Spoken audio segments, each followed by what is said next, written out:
Yahobu, Bapak Ibu Pendeta, Sinenge, Majelis dan warga Gereja Amin, ini adalah channel YouTube Sinode Gereja Amin. Karena itu, bagi yang mencintai Gereja Amin, tontonlah, subscribe, like, dan bagikan. Gereja Amin yang tangguh, mandiri, dan peduli. Tuhan Yesus memberkati.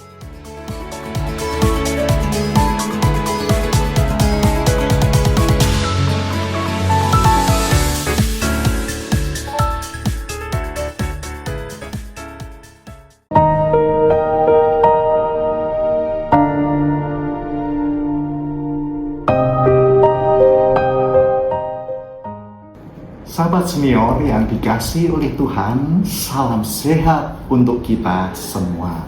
Senang rasanya kita bisa bertemu dengan Bapak Ibu Saudara di dalam acara Jendela Hati. Saya Pendeta Agus Wianto, Pendeta Emeritus dari GKI Cinere. Judul renungan saat ini adalah Kemurahan Tuhan di Zaman Edan.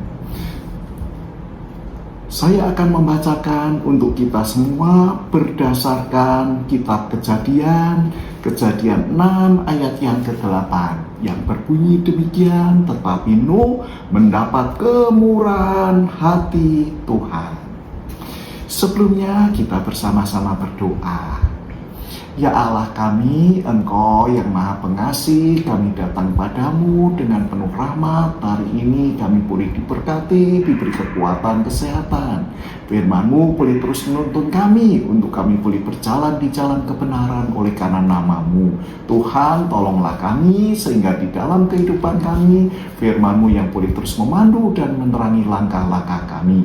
Dalam Kristus kami berdoa. Amin. Kemurahan Tuhan di zaman edan.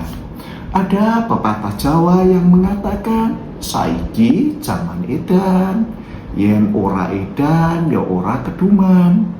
Pepatah ini menggambarkan suatu masa yang kacau dan mengalami kemerosotan moral ketika banyak orang menghalalkan segala cara demi mencapai tujuan. Jika seseorang tidak ikut edan, yakni tidak bersikap curang atau melanggar nilai-nilai moral, ia dianggap tidak akan memperoleh keuntungan dalam hidup. Namun, benarkah demikian? Nuh hidup pada zaman yang serupa. Alkitab mencatat bahwa kecenderungan hati manusia pada masa itu senantiasa membuahkan kejahatan. Di hadapan Allah, manusia dan bumi telah rusak.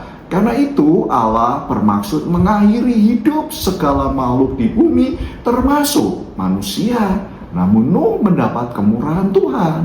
Kata kemurahan seringkali berkaitan dengan kebaikan Tuhan yang dianugerahkan kepada manusia, meskipun manusia tidak layak menerimanya. Dengan demikian, Nuh menerima kemurahan Tuhan bukan karena ia sempurna, melainkan semata-mata karena kasih karunia Allah. Sahabat senior, kita pun hidup pada zaman yang mungkin tidak jauh berbeda dengan zaman Nuh.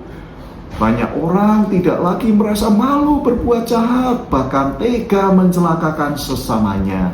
Di tengah kondisi yang seperti itu, betapa kita sungguh membutuhkan kemurahan Tuhan dalam menjalin hidup sehari-hari. Mari kita berdoa. Ya Tuhan, dalam keadaan apapun kami mau tetap setia kepadamu. Sebab hidup kami semata-mata hanya bergantung pada kemurahan-Mu, anugerah-Mu. Dalam Kristus kami berdoa. Amin. Demikian renungan kita hari ini. Jangan lupa subscribe, like, dan bagi kepada yang lain. Tuhan memberkati.